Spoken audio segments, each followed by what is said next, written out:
بسم الله الرحمن الرحيم.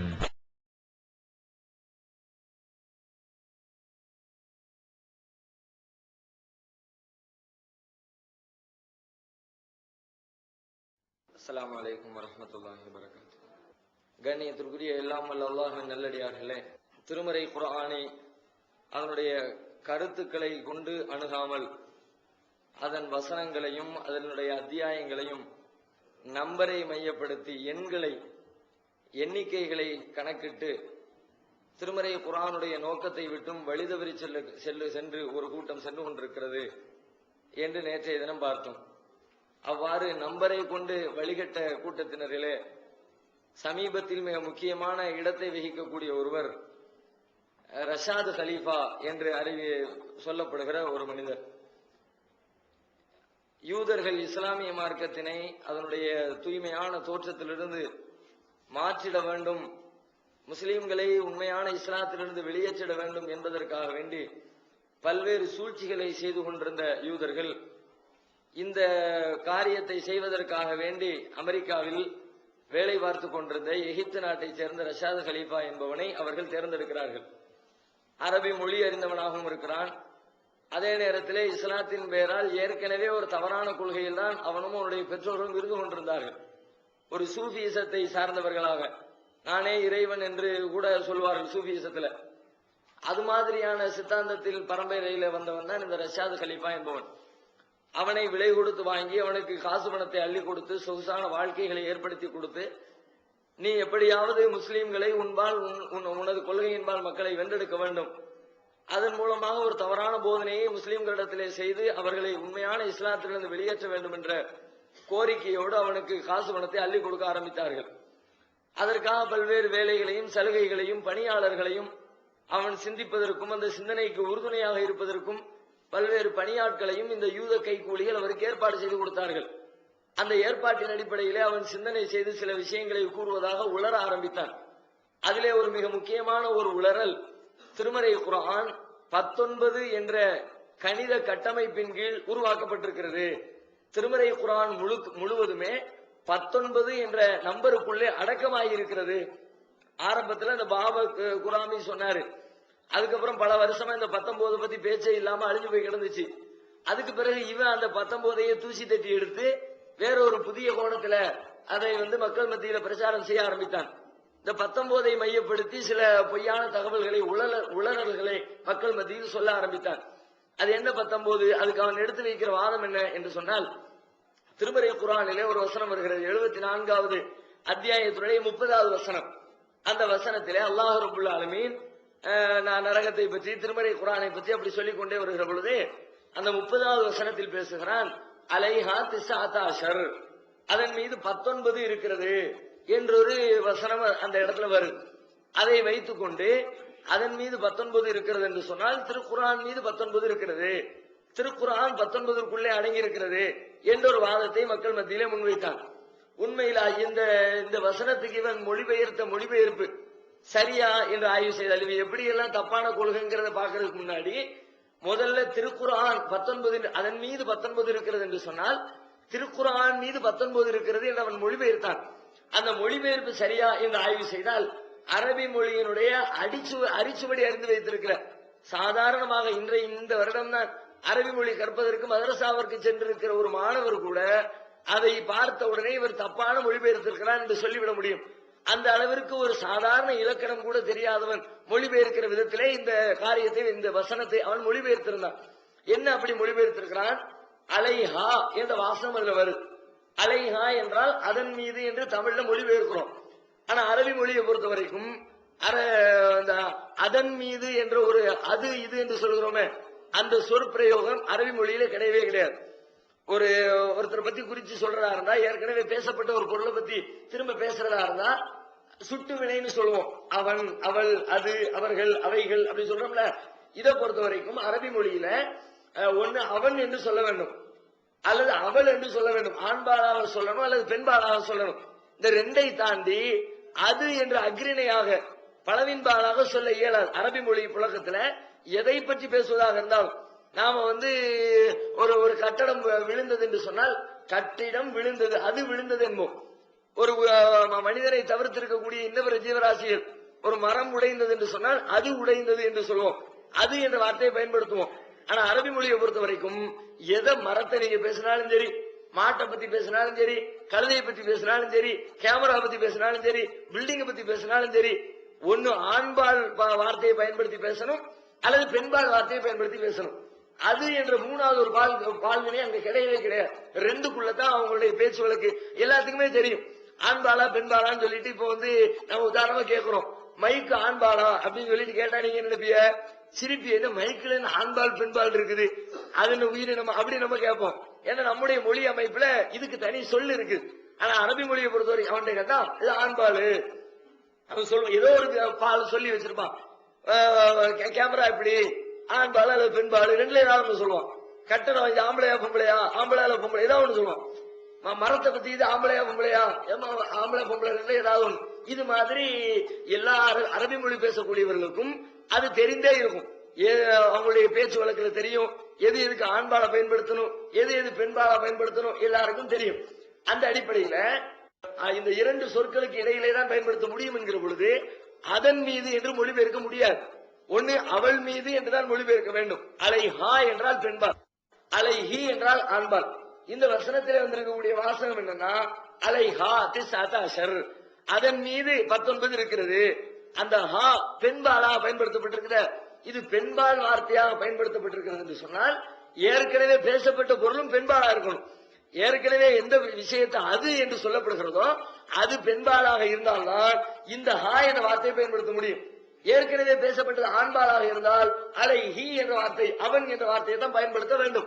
ஏற்கனவே இந்த குர்ஆனை பொறுத்த வரைக்கும், திருமறை குர்ஆனை பொறுத்த வரைக்கும் அது ஆண்பாலா பெண்பாலான் அரபி மொழியில பார்த்தால் அரபியர்கள் அதை ஆண்பாலாகத்தான் பயன்படுத்துகிறார்கள். குர்ஆன் என்பது அவன், குர்ஆனை பத்தி பேசக்கூடிய எந்த வார்த்தையை எடுத்துட்டாங்க சரி, குர்ஆனின் சில இடத்துல அல்லாஹ் சொல்றான், ஜிக்ர் என்று குர்ஆனுக்கு ஒரு பேர் வச்சிருக்கிறான், கிதாப் என்று குர்ஆனுக்கு பேர் வச்சிருக்கிறான். இப்படி குர்ஆன் சம்பந்தமா என்னென்ன வார்த்தைகள் எல்லாம் அல்லாஹ் பயன்படுத்துகிறானோ அத்தனை வார்த்தைகளுமே ஆண்பால் வினையில் தான் பயன்படுத்துவது அரபியர்களுடைய ஒரு பழக்கம்.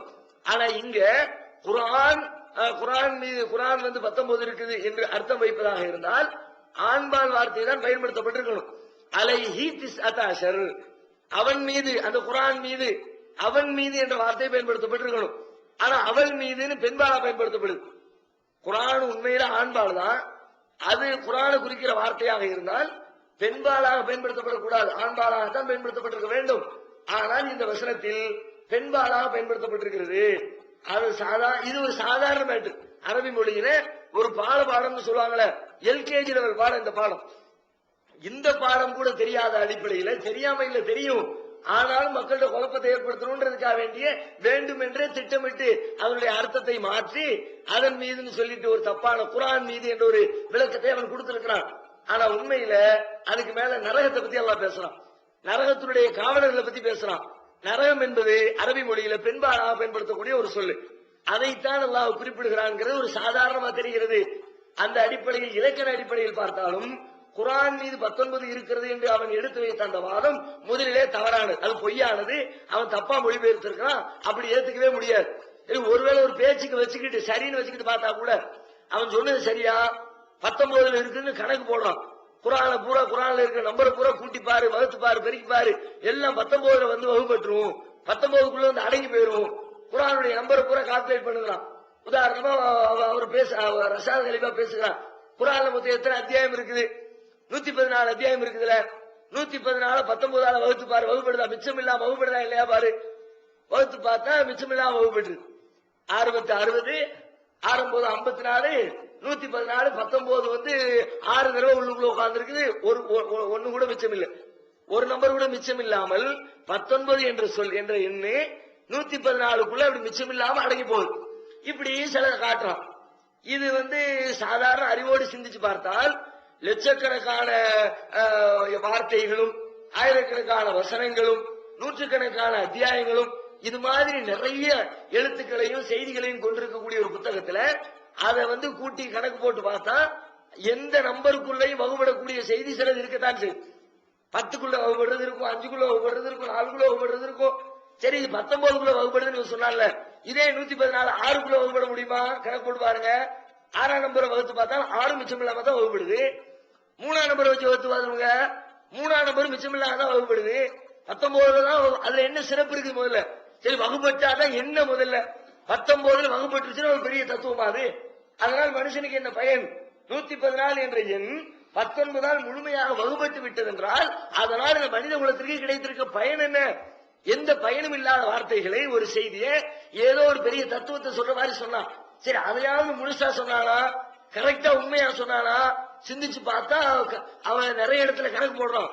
கணக்கு போட்டா கரெக்டா 19க்குள்ள வரமாட்டேங்குது. நிறைய கணக்கு உதைக்குது. உதைக்கும் போது அவன் பண்ற வேலைகளை பார்த்தீங்கன்னா ரொம்ப பெரிய தமாஷாரும், விழுந்து விழுந்து சிரிக்கலாம். அந்த அளவுக்கு தமாஷான வேலைகளை பூரா அதுல கணக்கு போடுற 19க்குள்ள அடக்கி காட்டுற மாதிரி சொல்லிட்டு இஷ்டத்துக்கு அவன் பிரிச்சு மேயறா. குர்ஆன் வசனத்தை கணக்கு போட்டுக்கிட்டே வர்றான். குர்ஆனுடைய வசனத்தை பூரா என்றான். எண்ணி பார்த்தா அவன் கணக்குப்படி, ஏன்னா குர்ஆன் வசனத்துல எண்ணிக்கையில வித்தியாசம் இருக்குல்ல, ஒவ்வொரு இடத்துல பிரிண்ட் ஆகக்கூடிய பொறுத்த வரைக்கும் எண்ணிக்கை வித்தியாசப்படும். குர்ஆனுடைய செய்தி வித்தியாசப்படாது, வசனத்துடைய எண்கள் வித்தியாசப்படுமா இல்லையா? ஏற்கனவே பார்த்தவன். அந்த அடிப்படையில அவன் கணக்கு பண்ணிக்கிட்டே வர்றான். அவன் கணக்கு பண்ற குர்ஆன் வசனத்துடைய எண்ணிக்கையில பார்த்தா ஒரு 2 நம்பர் எக்ஸ்ட்ரா வருது. 19ஆல் வகுத்து பார்த்தா 2 நம்பர் கூட வருது. வசன எண்கள் 2 நம்பர் கூட வருது. என்ன பண்றது? உடனே சராறு முடிவெடுத்தான். 2 வசனத்தை தூக்கிட்டா முடிஞ்சு போச்சு. குர்ஆன்ல இருந்து 2 வசனத்தை தூக்கிட்டான். 9வது அத்தியாயத்தினுடைய கடைசி 2 வசனம் 128 129 அந்த 2 வசனமும் குர்ஆன்ல அல்லாஹ் இறக்கல, இவங்களா சேர்த்துக்கிட்டாங்கன்னு சொல்லிவிட்டு பொய்யான ஒரு தகவலை சொல்லி அவன் கணக்குல இடிக்கிறான். இப்ப பாரு 19 வந்துருச்சா? வசனத்தை நீக்கினா சேர்த்தா மாத்தினா மறைச்சா 19ல நீ என்னத்தை சொன்னாலும் இப்படி பண்ண முடியுமே? அப்படி அவன் செய்தான். 2 குர்ஆன்ல இருந்து 2 வசனத்தை நீக்கி இது குர்ஆனின் இடைச்சர்கள், அதை நம்ம நீக்கிட்டு கணக்கு பண்ணா 19க்குள்ள வந்துரும் அப்படின்னு ஒரு புது கதையை அவுத்து விட்டான். சரி அதுலயாவது கரெக்டா இருந்தானா அப்படின்னா அதுலயும் அவனால் நிக்க முடியல. வேற ஒரு இடத்துல வேற ஒரு கணக்கு போடும்போது இடிக்குது. அந்த 2 வருஷம் தேவைப்படுது அவனுக்கு. அப்ப தேவைக்கு எடுத்துக்கிறான். ஆரம்பத்துல கட் பண்ணி விட்டுவிட்டு குர்ஆன் வசன எண்களை கணக்கு பண்ணும் பொழுது 2 நம்பர் கூடுது. அதனால 2 ஆயத்துக்கு வெட்டு. வேற ஒரு சொல்ல பிஸ்மில்லாஹிர் ரஹ்மானிர் ரஹீம் அடுத்த ஒரு கணக்கு போடுறான். குர்ஆன்ல எத்தனை பிஸ்மில்லா இருக்குது? 114 பிஸ்மில்லா இருக்குது. 114 சூறால இருக்க மாதிரி இதுவும் அடங்கியது 19க்குள்ள. அடுத்து சொல்றான் அந்த பிஸ்மில்லால இருக்க ஒவ்வொரு வார்த்தையும் எடு. அந்த ஒவ்வொரு வார்த்தையும் குர்ஆன்ல எத்தனை தடவை இருக்குன்னு, அதுவும் கூட இந்த 19ல வகுபட்டு விடும். பிஸ்மி இருக்குது, அல்லாஹ் இருக்குது, ரஹ்மான் இருக்குது, ரஹீம் இருக்குது, எல்லாமே 19க்குள்ள வகுபடும். பாரு குர்ஆன்ல இருந்து எடுத்து என்ன அப்படின்ட்டு குர்ஆன்ல என்றான். அல்லாஹ்ங்கிற வார்த்தை என்றான். எண்ணி பார்த்தா அல்லாஹ் குர்ஆன்ல 2697 நம்பர் இருக்கு. 2697 இருக்குது. ஒரு நம்பர் இடிக்குது, 18 மிச்சப்படுது. 19ஆல வகுத்து பார்த்தா 18 குறையுது. 1 கூடிடுச்சுன்னு வச்சுக்கோ. 2698 அல்லாஹ் இருந்துச்சுன்னா 19க்குள்ள கணக்கு டேலியா போயிடும். உடனே என்ன பண்றான்? அந்த வெட்டி விட்டான அது உள்ளுக்குள்ள ஒரு அல்லாஹ் இருக்குது, அப்ப சேர்த்துக்கிட்டான். 2698 அல்லாஹ் இருக்குது. அதான் உங்க கணக்குல கிடையாதுப்பா, அதை பத்தி பேச தேவைக்கு வரும்போது எடுத்துக்கிறார். அதே மாதிரி அதுல ரஹீம கணக்கு பண்றான். பிஸ்மில்லாஹிர் ரஹ்மானிர் ரஹீம் ரஹீம் இருக்குல்ல, ரஹீம கால்குலேட் பண்றான். ரஹீம் குர்ஆன்ல எத்தனை தடவை வருதுன்னு பார்த்தா 115 தடவை வருது. 115 தடவை வருது. 114ல கரெக்டா போயிடும். 1 எக்ஸ்ட்ரா வருத திரும்ப வெட்டி விடு, அடுத்து கட் பண்ணி விட்டு 114 அந்த வசனத்துக்குள்ள 1 எக்ஸ்ட்ரா ரஹீம்ன்ற வார்த்தை வருது, அந்த வசனத்தை வெட்டி விட்டுரு. இப்படி தேவைக்கு தகுந்த மாதிரி. அதை விட பெரிய கூத்து என்னன்னா அவன் கணக்கு போட்டுக்கிட்டே வருவான். சில வசனங்களை கூட்டி கணக்கு போட்டா நம்பர் குறையுது. ஏதாவது வேற கொஞ்சம் நம்பரை சேர்த்தா தான் சரியா வரும். உடனே சொல்லுவான் ஒரு 5 சேர்த்துக்க. எதுக்கு இங்க 5 சேர்க்கணும்? இது 5வது சூறாவா இருக்குல்ல, அதனால 5 சேர்த்துக்க. 5 சேர்த்து கணக்கு பண்ணாலும் கணக்கு உழைக்குது.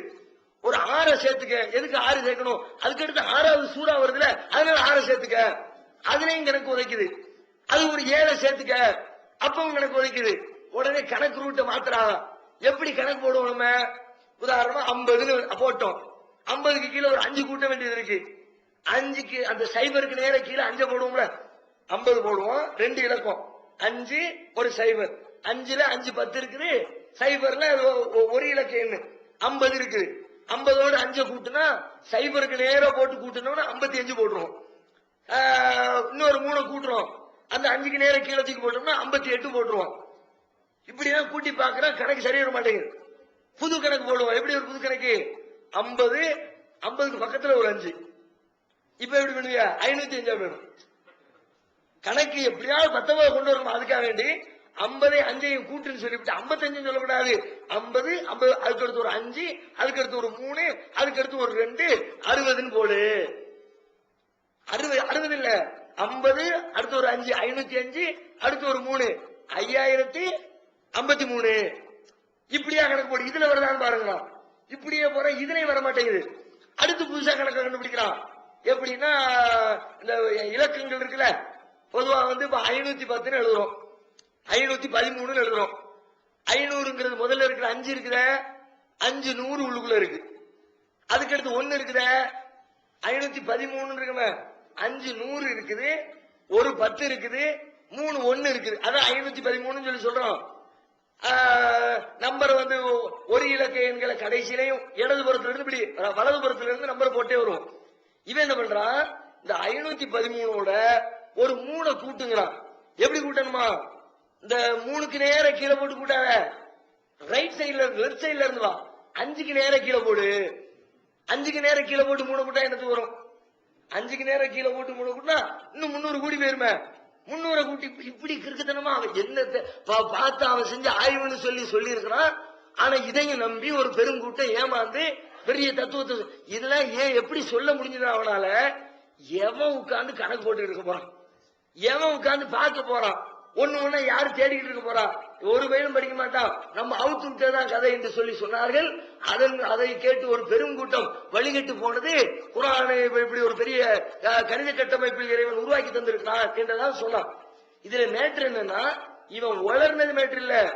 இந்த உளறலை அவன் உலகத்திற்கு எப்படி முன்வைத்தான் என்றால், இதை இறைவன் எனக்கு வகையாக சொல்லித் தருகிறான். இறைவன் எனக்கு இந்த செய்தியை சொல்லி இருக்கிறான்.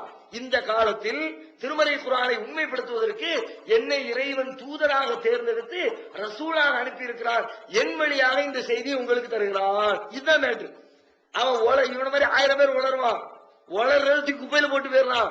ஆனா மேட்ரு என்னன்னா, இறை செய்தி வருகிறது அப்படின்னு சொல்றோம். நாம கவனிக்க வேண்டிய மேட்ரு தான். குர்ஆன் இறை செய்தி, நபிகள் நாயகத்துடைய போதனை இறை செய்தி.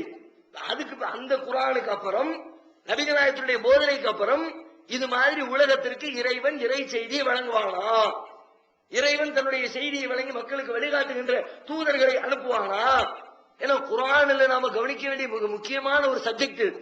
குர்ஆன் தான் வழிகாட்டும். நபிகள் நாயகத்துடைய போதனையும் குர்ஆனும் மட்டும்தான் மனித குலத்திற்கு வழிகாட்டி என்று நம்பினால் அது ஒரு சரியான ரூட்ல நம்ம கொண்டு போயிட்டே இருக்கும். இதை தாண்டி இன்னும் வழிகாட்டுதல் வரும் என்று நம்பினால் அவன் தான் இஷ்டத்துக்கு கைச்சரக்கு பூரா அவுத்து விட ஆரம்பித்து விடுவார்கள். அப்ப திருமறை குர்ஆனும் நபிகள் நாயகத்தினுடைய போதனைகளும் மட்டும்தான் மனித குலத்திற்கு கியாமத் நாள் வரைக்கும் இறைவனிடமிருந்து வந்திருக்கிற செய்தி. இதை தாண்டி இறைவன் உலகத்திற்கு எந்த செய்தியும் வழங்க மாட்டான், எந்த மனிதனையும் வழங்க மாட்டான், எந்த தூதரையும் அனுப்ப மாட்டான். அந்த இறைவனிடமிருந்து வரக்கூடிய வழிகாட்டுதல் என்பது திருமறை குர்ஆனோடு முடிந்துவிட்டது. நபிகள் நாயகத்தின் காலத்தோடு முற்றுப்புள்ளி வைக்கப்பட்டு விட்டது. இதுல ஒரு பெரிய ஆழமான திருத்தமான ஒரு நம்பிக்கை இருக்கணும். இந்த நம்பிக்கையில கோட்டை விட்டோம்னா இஸ்லாத்தை விட்டு நம்ம வெளியே போயிடும். என்ன நம்பிக்கை சார்ந்தது? அல்லாஹ் ரசூல் என்ற அந்த ரசூல் ஒருத்தர் அவரை நம்பாம போயிட்டோம்னா காபிரா போயிருவோம். ரசூல் இல்லாம ஒருத்தர் இருந்து அவரை நம்பி விட்டோம்னா அப்பவும் காபிரா போயிருவோம். அப்ப இறை நிராகரிப்பாளர் என்ற பட்டியலுக்குள் நம் சேராமல் இருக்க வேண்டும் என்றால் நபிகள் திருமறை குர்ஆனுக்கு பிறகு வேறு ஏதேனும் இறைவனிடமிருந்து வழிகாட்டுதல் வர முடியுமா? வருவதற்கு சாத்தியக்கூறு இருக்கிறதா? அல்லாஹ் அப்படி ஒரு வாசலை திறந்து வைத்திருக்கிறானா? அது குறித்து சில தகவல்களை நாம் தெரிந்து வைத்திருக்க வேண்டும். நபிகள் நாயகம் ஸல்லல்லாஹு அலைஹி வஸல்லம் அவர்கள் சொன்னார்கள், லா தகூமு ஸாஅத்து ஹத்தா யுபாஸ தஜ்ஜாலூன கذாபூன கரீபம் மின் ஸலாஸீன குல்லுஹும் யஸாமு அன்னஹு ரசூலுல்லாஹ். புகாரியில 3609வது செய்தியாக பதிவு செய்யப்பட்டிருக்கிறது. என்ன சொன்னாங்க ரசூலுல்லாஹ்? கியாமத் நாள் வரவே வராது. வராதுன்னா கியாமத் நாள் வராது அர்த்தம் இல்ல, பின்னாடி விவரத்தை சொல்றாங்க. ஹத்தா யுபாஸ தஜ்ஜாலூன கذாபூன். தஜ்ஜால் பெரும் பொய்யர்களாகிய தஜ்ஜால்கள், பெரும் பொய்யர்களாகிய தஜ்ஜால்னா அந்த ஒரு சிங்கிள் தஜ்ஜாலை குறிக்கிற மேட்டர் இல்ல, இது பொதுவா பன்மையா சொல்றாங்க. அவன் தனி. இது பொய் சொல்லக்கூடிய தஜ்ஜால். தஜ்ஜால ஒரு கெட்டவனா உருவகப்படுத்தி ரசூலுல்லாஹ் சொல்றாங்க. பொய்யர்களாகிய தஜ்ஜால்கள் வராமல், உலகத்திற்கு அனுப்பப்படாமல் கியாமத் நாள் வராது. எவ்வளவு பொய்யர்கள்? கரீபம் மின் சலாசீன், கிட்டத்தட்ட 30 பேர். ஒரு 30 பொய்யனாவது வருவான் எனக்கு பிறகு. அந்த 30 பொய்யன் வந்ததுக்கு பிறகுதான் உலகம் அழியும். அது என்ன பொய்? அவன் என்ன பொய் சொல்லுவான்? அப்படி குல்லுஹும் யஸாமு அன்னஹு ரசூலுல்லாஹ், அவர்கள் ஒவ்வொருவரும் சொல்வார்கள் தானே அல்லாஹ்விடம் இருந்து வந்திருக்கிற தூதர் என்று சொல்வார்கள். அல்லாஹ் எனக்கு செய்தியை தர்றான். ஒருத்தர் தூதர்னு தன்னை சொன்ன என்ன அர்த்தம்? இறைவனிடமிருந்து எனக்கு வழிகாட்டுதல் வருகிறதுன்னு அர்த்தம். அப்படி அவர்கள் சொல்வார்கள். சொல்லக்கூடிய 30 பேர் வருவார்கள். அவங்க வர்ற வரைக்கும் உலகம் அழியாது ரசூலுல்லாஹ் சொன்னாங்க. சொல்லி அதுல என்ன குறிப்பிடுறாங்க? அந்த 30 பேரும் பொய்யர்கள், பெரும் பொய்யர்கள், நம்பிடவே கூடாது. ரசூலுல்லாஹ்வுக்கு பிறகு இறை தூது செய்தி உலகத்துல வருங்கிற நம்பிக்கை கடுகளவுக்கு கூட நம்ம உள்ளத்துல வந்துடக்கூடாது. ரசூலுல்லாஹ் இந்த செய்தியை சொன்னாங்களே, அப்படியே பாக்குறோம் வரலாற்றுல பல பொய்யர்களை பார்த்தாச்சு. ரசூலுல்லாஹ் காலத்திலேயே சில பேர் வந்துட்டான். ரசூலுல்லாஹ் வாழ்ந்து கொண்டிருக்கும் போதே ஏற்கனவே கூட பார்த்தோம். முசைலமான ஒருத்தர் இருந்தான். நபிகள் நாயகம் வாழுகிற காலம் ரசூலுல்லாஹ் இடத்துல வந்து பேரம்லாம் பேசுறான். என்ன பேரம் பேசுறான்? நான் புதுசா நான் நபி அப்படிதான் பேசணும்ல, நீங்க இருக்கிற வரைக்கும் நீங்களே நபியா இருந்துக்குங்க, நீங்க போன பிறகு அதை நம்மகிட்ட டிரான்ஸ்பர் பண்ணி விட்டு போயிருங்க, நமக்கு பிறகு அவர் தான் நபின்னு சொல்லிட்டு போயிருங்க என்று ரசூலுல்லாஹ்விடம் வந்து பேரம் பேசலாம். அவர் ரசூலுல்லாஹ் சொன்னாங்க, நீ நபித்துவத்தை கேட்கிறா என்கிட்ட, அல்லாஹ் எனக்கு வழங்கி இருக்கிற அந்த நுபுவத்துல நீ பங்கு கேட்கிற. இந்த கையில வச்சிருக்க குச்சி, ஒரு சின்ன குச்சியை வச்சிருக்காங்க, மரக்குச்சிய. இந்த குச்சியை கேட்டாலே ஒன்று தரமாட்டேன், அல்லாஹ்வுடைய தூதுத்துவத்தை நீ கேட்கிறியா, அல்ல நீ பங்கு கேட்கிறியான்னு சொல்லிவிட்டு ரசூலுல்லாஹ் கடுமையா அவனை எச்சரிச்சுட்டு வந்துட்டாங்க. அப்படி ஒரு பையன் ரசூலுல்லாஹ் வாழும் பொழுதே இருந்தான். நபிகள் நாயகம் ஸல்லல்லாஹு அலைஹி வஸல்லம் அவங்களுடைய காலத்துக்கு பிறகு அபூபக்கர் சித்திக் அவர்களுடைய காலத்துல அவனுடைய கொட்டை அதிகமாச்சு. பயங்கரமா பிரச்சனை பண்ண ஆரம்பிச்சான். அபூபக்கர் அவர்கள் ஒரு பெரிய படையை அனுப்பி ஆளை காலி பண்ணி விட்டாங்க. அவன் அன்னைக்கே செத்து மடிஞ்சு போயிட்டான். அதே மாதிரி ரசூலுல்லாஹ் காலத்துல இன்னொருத்தர் இருந்தான், அஸ்வதுல் அன்சி அவன் பேர். அஸ்வதுன்னு அவனுடைய பேரு. இந்த அஸ்வது அவனும் நபிகள் நாயகம் வாழுகிற காலத்திலே தானும் ஒரு இறை தூதன்னு சொன்னான். யமன் இருக்குல்ல, ஏமன் ஓமான்கிறவன், அந்த பகுதியை சார்ந்தவன். அவன் அவங்க ஊருக்காரங்களுடைய எல்லாத்தையும் சொல்றான், நான் நம்ம ஊருக்கு இறைவனால் அனுப்பப்பட்ட தூதன். விவரம் தெரியாத பல பேர் முஸ்லிம்கள் இருந்தவங்களே ரசூலுல்லாஹ்வுக்கு பிறகு நபி வர முடியாதுங்கிற உண்மை தெரியாததுனால அவன் பின்னாடி ஒரு பெரிய கூட்டம் சேர்ந்துருச்சு. கூட்டம் சேர்ந்துருச்சுன்னா எந்த அளவுக்கு சேர்ந்துருச்சுன்னா, யமனுக்கு ரசூலுல்லாஹ் தங்களுடைய கவர்னரை அனுப்பி வைக்கிறாங்க. இஸ்லாமிய பரப்பளவு அப்படியே பெருகிக்கிட்டே போகும்போது நபிகள் நாயகம் ஒவ்வொரு ஊருக்கும் ஒவ்வொரு ஆளுநர் கவர்னர் அனுப்பிவிட்டு அங்க உள்ள நிர்வாகத்தை நீ பாத்துக்க அனுப்பி விடுறான். அதுல ஒரு ஆளு முஆத் இப்னு ஜபல் ரலியல்லாஹு அன்ஹு, அவங்கள ரசூலுல்லாஹ் யமனுக்கு அனுப்பி விடுறாங்க. நீங்க அங்க போய் பாத்துங்க, அங்க உள்ள நிர்வாகத்தை கவனிச்சுங்க. அவரு இருக்கிறாரு, அவரு பத்தல, முஆத் மட்டுமே நிர்வாகம் பண்ண முடியல. யமனுங்கிறது பெரிய ஊரு, அதனால இன்னும் 2 பேரை கூட சேர்த்து போட்டு கிட்டத்தட்ட ஒரு 3 சஹாபாக்களை அனுப்பிவிட்டு நீங்க 3 பேரும் யமன் பகுதியில ஒவ்வொரு இடத்துல நீங்க நிர்வாகம் பண்ணுங்க சொல்லி அனுப்பினான். ஆனா அங்க போய் பார்த்தால் அங்குள்ள நிலைமை தலைகீழா இருக்கு. அங்க இருந்து ஒரு ஜக்காத்து பணத்தை வாங்க முடியல, அங்க நபிகள் நாயகத்தை பத்தி ஒரு போதனை செய்ய முடியல. அந்த அஸ்வதுடைய கூட்டம் அதிகமாகி கிடக்கு. இது ஏன் ஏரியா, இங்க எவனும் பேசக்கூடாது. யாரும் பேசுறாருன்னா அங்க போய் மக்களை போய் பேசிக்க, மதீனாவுல போய் பேசிக்க. ஏன் எல்லைக்குள்ள எவனும் வரக்கூடாது, இங்க நான் தான் நபி. ரசூலுல்லாஹ்வுக்கு செய்தி அனுப்புறாங்க. செய்தி அனுப்புனா ரசூலுல்லாஹ் ஆளை போர் நடத்தி ஆளை காலி பண்ணி கொடுங்க, சண்டையிட்டு நீங்க என்ன உண்டோ நியாயத்தை நிலைநாட்டுங்க அப்படின்னு ரசூலுல்லாஹ் செய்தி அனுப்ப. ஆனா போரிடுறதுக்கு ட்ரை பண்ணுனா முடியல. அவனிடத்துல படைபலம் ஜாஸ்தியா இருக்கு, லோக்கல் ஊர்க்காரன் வேறையா. அதனால பொதுமக்களுடைய பாதுகாப்பு, அவங்களுடைய ஒத்துழைப்பு அவனுக்கு நிறையவே இருக்குது. இவங்களால எதிர்த்து ஒண்ணும் பண்ண முடியாத அளவுக்கு அவனுடைய கை ஓங்கி நிற்குது. அங்கங்க தலைமறைவா இருக்கிறாங்க. யமனை விட்டு முஆத் இப்னு ஜபல் வெளியூர்ல போய் தங்களுடைய உயிரை பாதுகாத்துக் கொள்ள வேண்டிய சூழலுக்கு தள்ளப்படுறாங்க. வெளியில போய் உட்கார்ந்துகிட்டு ஆலோசனை பண்ணி வெளியூர்ல இருந்து படைகளை வரவழைச்சு அதுக்கப்புறம் ஒரு டயத்துல அந்த யமன் மீது போர் தொடுத்து அவனோட அட்டாக் பண்ணி கடுமையான யுத்தம் நடக்குது. நூற்றுக்கணக்கான ஆயிரக்கணக்கான பேர் அவன் படையில இருக்கிறாங்க. போரிட்டு ஜெயிச்சு அல்லாஹ்வுடைய கிருபையினால அவனையும் காலி பண்றாங்க. காலி பண்ணுனா நபிகள் நாயகம் ஸல்லல்லாஹு அலைஹி வஸல்லம் செய்தி அனுப்புறாங்க, இந்த மாதிரி அஸ்வத் முடிஞ்சிச்சு, அவனுடைய வேலையை முடிச்சாச்சு, அந்த பொய் தூதனுடைய வாழ்க்கையால அழிச்சுட்டான் என்று சொல்லி செய்தி அனுப்பப்படுகிறது. அனுப்புனா ஒரு நல்ல செய்தி தானே, ஒரு பொய்யன் கொல்லப்பட்டான் என்பது ஒரு நன்மையான செய்தி. இந்த செய்தி போய் சேர்கிறது. நபிகள் நாயகம் ஸல்லல்லாஹு அலைஹி வஸல்லம் அவர்களிடத்துல அந்த தூதர் கொண்டு போய் சேர்க்கிறக்காண்டி போறாரு. ரசூலுல்லாஹ் கேட்கறதுக்கு இல்ல, அன்னைக்கு மௌத்தாயிடுறாங்க. என்னைக்கு இந்த செய்தி போய் மதீனாவுல போய் சேருதோ அன்றைக்கு நபிகள் நாயகம் அவர்கள் இந்த உலகத்தை விட்டே பிரிஞ்சு போயிடுறாங்க, மரணத்தை தழுவுறாங்க. அன்னைக்கு அந்த நேரத்தில் அதுக்கு கொஞ்ச நாளைக்கு முந்தி ஒரு வாரம் 10 நாள் அங்க இருந்து வரணும்ல, இன்னைக்கு மாதிரி டெலிபோன்லாம் கிடையாதுல. அப்போ வர்றதுக்குரிய கால அவகாசத்துக்குள்ள நபிகள் நாயகம் ஸல்லல்லாஹு அலைஹி வஸல்லம் அவர்கள் அவர் வந்து சேரக்கூடிய தினத்தில் இந்த உலகத்தை விட்டு பிரிந்து விடுகிறார்கள். அப்படி ஒரு பொய்யை அன்னைக்கு அழிஞ்சு போனான். அதே மாதிரி ரசூலுல்லாஹ் காலத்துல இன்னொருத்தர் இருந்தான், தலீஹான்னு ஒருத்தர் இருந்தான். ரசூலுல்லாஹ் இறந்த உடனே அவன் வந்து ஜக்காத்து கொடுக்க தேவையில்லைன்னு சொல்லிவிட்டு அவன் ஒரு பிரச்சாரத்தை கிளப்பி விட்டான். அவன் பக்கமும் கொஞ்சம் பேர் உட்கார்ந்துகிட்டு இருந்தாங்க. இருந்தாலும் பெரிய பணபலமோ ஒரு படை பலமோ மக்களை நிர்வாகம் பண்றதோ அப்படி ஒரு பெரிய திறமை இல்லை. அபூபக்கர் என்ன பண்ணி விட்டாங்க, அவன் இருந்த ஏரியா பூரா வாரி சுருட்டி எவனாவது வாழை நீட்டின ஒட்ட நரிக்கிறவன்ற மாதிரி பயங்கரமான ஆர்டர் போட்டு ரொம்ப ஸ்ட்ரிக்டா நிர்வாகத்தை கொண்டு போய்கிட்டு இருந்தான். கடைசியில பார்த்தா இங்க நம்ம பப்பு வேவாது போல இருக்குது, கடுமையா வண்டி ஓடிக்கிட்டு இருக்குது, நாம இதுக்கு மேல இந்த பிரச்சாரத்தை கொண்டு போறது சரியில்லைன்னு சொல்லிவிட்டு அதுக்கப்புறம் அவன் வந்து பணிஞ்சு அபூபக்கர் அவங்களுடைய அந்த ஆளுமையை ஒத்துக்கொண்டு அவர்களுடைய நிர்வாகத்துக்கு நான் வந்து நான் இது மாதிரி பொய்யெல்லாம் பேசிக்கிட்டு இருக்க மாட்டேன்னு சொல்லிட்டு திருந்தினதுக்கு பிறகு கொஞ்ச நாளைக்கு பிறகு உண்மையில நல்ல முறையில மனம் மாறி இஸ்லாமிய ஒரு முஸ்லிமான நபின்னு சொல்லி திரும்ப தன்னுடைய அந்த வாதத்தை வாபஸ் வாங்கி அல்லாஹ்வுடைய தூதர் தான் இறுதி நபி, நபிகள் நாயகத்தை தவிர இனிமே உலகத்துக்கு நபி வர முடியாது என்ற கொள்கையை ஒத்துக்கொண்டு முஸ்லிமா மாறி அதுக்கு பிறகு உமர் ரலியல்லாஹுடைய படையில அபூபக்கருடைய ஆட்சி காலத்துல உமருடைய ஆட்சி காலத்துல நடக்கக்கூடிய போர்களை எல்லாம் பங்கெடுத்து உமர் ஆட்சி காலத்துல ஒரு போர் நடக்குது. நிகாவந்துங்கிற இடத்துல ஒரு பெரிய போர் நடந்துச்சு. அந்த போர்க்களத்துல இவரும் படை வீரரா போறார். போய் அந்த போர்க்களத்திலேயே ஷஹீதாக கொல்லப்பட்டு போனார். இது தன்னை நபி என்று வாதிட்ட இன்னொருத்தருடைய வரலாறு.